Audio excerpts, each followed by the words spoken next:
10월 12일 일일기도회를 하나님께 드립니다. 함께 읽을 성경 본문은 다니엘 3장 1절부터 15절 말씀입니다. 느부갓네살 왕이 금으로 신상을 만들었으니 높이는 60규빗이요 너비는 6규빗이라. 그것을 바벨론 지방에 두라 평지에 세웠더라. 느부갓네살 왕이 사람을 보내어 총독과 수령과 행정관과 모사와 재무관과 재판관과 법률사와 각 지방 모든 관원을 느부갓네살 왕이 세운 신상의 낙성식에 참석하게 하매, 이에 총독과 수령과 행정관과 모사와 재무관과 재판관과 법률사와 각 지방 모든 관원이 느부갓네살 왕이 세운 신상의 낙성식에 참석하여 느부갓네살 왕이 세운 신상 앞에 서니라. 선포하는 자가 크게 외쳐 이르되, 백성들과 나라들과 각 언어로 말하는 자들아, 왕이 너희 무리에게 명하시나니 너희는 나팔과 피리와 수금과 사면금과 양금과 생황과 및 모든 악기 소리를 들을 때 엎드려 느부갓네살 왕이 세운 금 신상에게 절하라. 누구든지 엎드려 절하지 아니하는 자는 즉시 맹렬히 타는 풀무불에 던져 넣으리라 하였더라.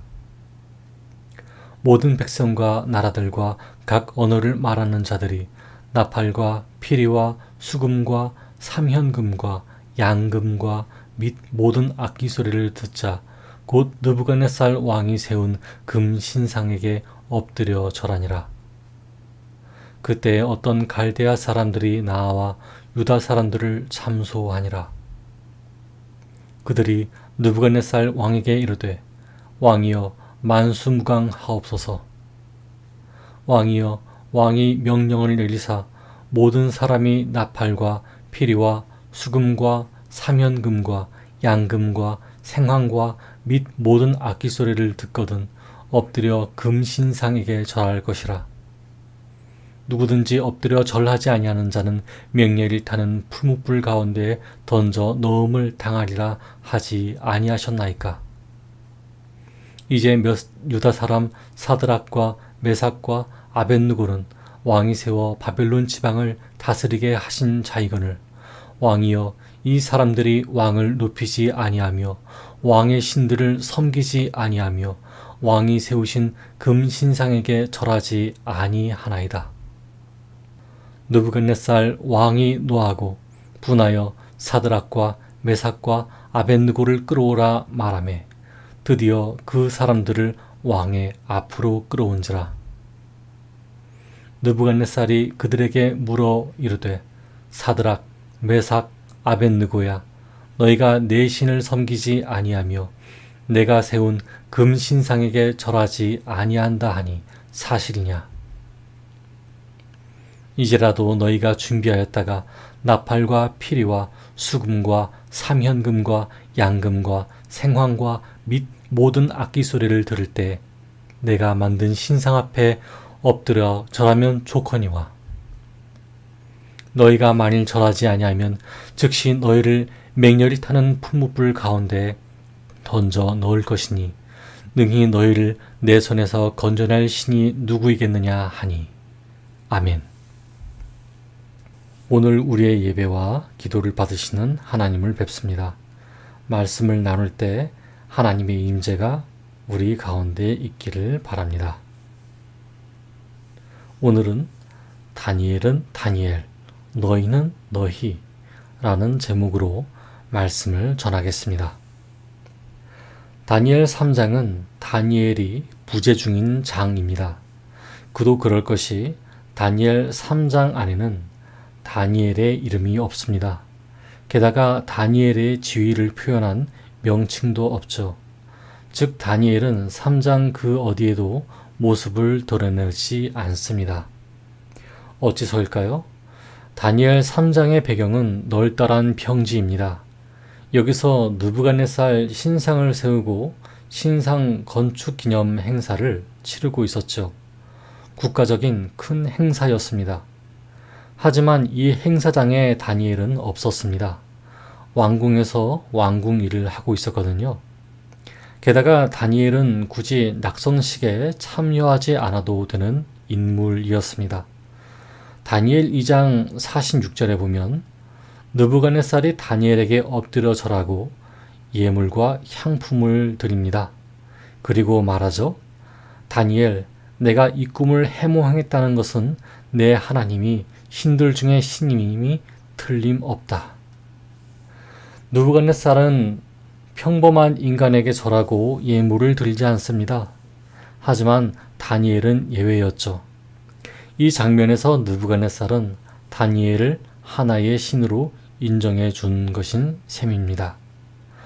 느부갓네살이 금신상을 세워놓고 자신을 신격화했을지라도 신으로 인정된 다니엘 사이에서는 서로 절을 할 필요가 없었습니다. 하지만 느부갓네살은 하나님이 아닌 인간 다니엘만 존중했을 뿐이었습니다. 그로부터 15년의 세월이 흘렀습니다. 1절을 함께 읽어보겠습니다. 시작. 느부갓네살 왕이 금으로 신상을 만들었으니 높이는 60규빗이요 너비는 6규빗이라 그것을 바빌론 지방에 돌아 평지에 세웠더라. 아멘. 느부갓네살은 자신의 꿈에 나타났었던 신상을 금으로 도배해 버렸습니다. 높이 30m, 넓이 3m의 어마어마한 금 신상이었죠. 요즘엔 100m가 넘는 초고층 건물들이 많아서 별 감흥이 없겠지만 그 당시만 해도 사방에서 번쩍거리는 호화로운 건축물이었습니다. 그야말로 부귀와 영광의 상징이었죠. 낙성식에 초대받은 사람들은 자신이 바벨론의 관리가 되었다는 것을 자랑스러워했겠죠. 또한 느부갓네살의 위엄을 노래했을 것입니다. 왕궁 직속 오케스트라가 와서 장엄한 노래를 연주하고 보는 사람들마다 환호하는 휘황찬란한 축제 중의 축제였습니다. 하지만 이것은 국가적인 축제가 아니라 오로지 한 명의 왕을 위한 축제였었지요. 바로 인간 느부갓네살 왕 말입니다. 그렇기 때문에 그 행사는 단순히 축제가 아닌 지극히 사적이고 개인적이며 이기적인 법이 존재했습니다. 그 법은 어떤 법일까요? 5절부터 6절까지 읽어보겠습니다. 시작. 너희는 나팔과 피리와 수금과 삼현금과 양금과 생황과 및 모든 악기 소리를 들을 때 엎드려 느부갓네살 왕이 세운 금 신상에게 절하라. 누구든지 엎드려 절하지 아니하는 자는 즉시 맹렬히 타는 풀물불에 던져 넣으리라 하였더라. 아멘. 어떤 분은 아니 한 나라의 왕이 나라를 다스리기 위해 법을 세울 수도 있지 안 그러냐 할 수도 있겠습니다. 하지만 이건 그냥 넘어갈 수 있는 가벼운 일이 아니었어요. 아무리 15년의 세월이 지났지만 느부갓네살 왕의 꿈, 해몽을 들은 사람들은 여전히 살아 있었습니다. 그리고 그 꿈을 해석해보면 느부갓네살 왕은 자신을 기념하는 우상을 세운다거나 낙성식 같은 일을 하면 안 되었죠. 어째서일까요? 꿈 해몽의 최종 통치자는 그 어떤 인간도 아닌 하나님이었기 때문이죠. 하나님을 인정했다면 꿈 해몽을 따라서 하나님을 믿는 다니엘이나 다른 경건한 유대인들의 이야기를 들었겠죠. 또한 자기 자신이 뭘 해야 하는지 듣고 겸손히 행동하는 것이 옳은 일이었습니다. 여러분, 사람은 살다 보면 상을 받기도 하고 칭찬을 받기도 합니다. 하지만 자기 자신을 향한 과도한 칭찬 때문에 자신이 절제해야 할 상황에서 절제하지 못한다면 이 느부갓네살 왕 같지 않을까요? 그러나 느부갓네살 왕은 교만했었습니다. 한껏 자신의 위엄을 풍기는 낙성식에서 자기 신하들을 통해 충격적인 이야기를 듣게 됩니다. 왕이시여, 왕께서 지방관리로 세우신 사드락, 메삭, 아벳느고를 아시지요. 저희들이 봤습니다. 이들은 왕을 높이지 않았습니다. 또한 왕의 신들이나 왕이 세우신 금신상에 절하지 않습니다. 느부갓네살 왕은 이 말에 화를 내었습니다. 그렇지만 모함하는 말을 들었다고 해서 다니엘의 세 친구들을 즉각 처벌하지는 않았죠. 나름대로 기회를 줍니다. 15절을 함께 읽어보겠습니다. 시작. 이제라도 너희가 준비하였다가 나팔과 피리와 수금과 삼연금과 양금과 생황과 및 모든 악기 소리를 들을 때 내가 만든 신상 앞에 엎드려 절하면 좋거니와 너희가 만일 절하지 아니하면 즉시 너희를 맹렬히 타는 풀무불 가운데에 던져 넣을 것이니 능히 너희를 내 손에서 건져낼 신이 누구이겠느냐 하니. 아멘. 느부갓네살 왕은 자신을 신 중의 신, 즉 최고의 신이라고 생각하게 되었습니다. 자신의 명령을 어겨서 자신의 분노를 사면 그 어떤 신도 그 분노를 감당하지 못한다고 생각했던 것이죠. 그 말이 15절 뒤에 함축되어 있습니다. 너희를 내 손에서 건져낼 신이 누구이겠느냐? 여러분, 사회생활을 하다 보면요, 느부갓네살 왕의 행동처럼 적지 않게 기가 막힌 행동을 하는 사람들이 더러 있습니다. 능력 있어 보이는 사람 앞에서 꼬리를 감추고 있다가 만만하게 보이는 사람 앞에서는 이빨을 드러내고 해치려는 사람이죠. 이런 이들은 자기 과시를 즐겁게 생각합니다.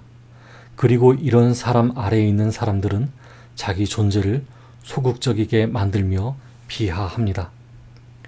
저도 이런 이들을 겪었습니다만 하나님께서는 이런 존재들을 왜 그냥 가만히 두시는지 이해하지 못할 때도 많았습니다. 아니, 애초에 왜 중직을 맡기시는지 답답하더라고요. 하지만 하나님께서는 이런 이들을 그냥 두시지 않았습니다. 그렇게까지 창피를 당하고 내쫓김 당할 줄은 아무도 몰랐죠. 저는 그 사람의 왕국이 영원할 줄로만 알았었거든요. 여러분, 저는 그 일을 잊지 못하지만 저 또한 그 사람의 악습을 배우게 될까봐 두려워합니다. 그리고 저는 여러분에게 닥친 그런 일들이 빨리 벗겨지게 되길 바랍니다. 하나님이 보이지 않는 손이 역사함을 느끼시길 간절히 원합니다. 그래서 여러분들이 하나님을 의지하며 겸손한 신앙생활을 할 때 허송세월 하지 않았다는 것을 깨닫기 원합니다. 그 위로가 저와 여러분에게 영원하기를 간절히 바랍니다. 함께 기도하겠습니다. 하나님, 감사합니다. 저희에게 다니엘 3장 말씀을 통해 깨달음을 주셨습니다. 저희의 삶이 너무나 피곤하고 버거움을 아십니다. 저희가 만나는 어떤 사람들은 자기 자신을 지나치게 높이며 자신의 권위로 아랫사람을 힘들게 합니다. 자존심을 깎아내리며 심지어 신앙마저 위협합니다. 그들은 겸손이 아닌 자기 비관을 배우게 하고 격려가 아닌 비난과 비웃음을 줍니다. 하나님, 저희들이 이런 것을 보고 경험할 때 이들의 모습을 배우지 않기를 원합니다. 끊어버려야 할 것들은 과감하게 끊어버리길 원합니다. 저희들의 마음을 지켜주시옵소서. 그들을 의지하지 않게 하여 주시옵소서. 진정 영원한 것을 바라보고 하나님의 섭리를 볼 수 있게 하여 주시옵소서. 그렇게 하심으로 저희가 세상 권세에 굴복하지 않게 하여 주시옵소서. 또한 자신을 지켜 살게 하여 주시옵소서. 살아계신 예수 그리스도 이름으로 기도드렸습니다. 아멘. 이제 각자의 기도 시간을 가지며 기도합니다. 첫째, 교만하며 자기 자신을 과시하는 사람에게 유혹당하지 않게 해달라고 기도합시다. 둘째, 자기 자신을 하나님 안에서 사랑하며 하나님 안에서 희망이 있음을 잊지 않게 해달라고 기도합시다. 함께 기도하겠습니다.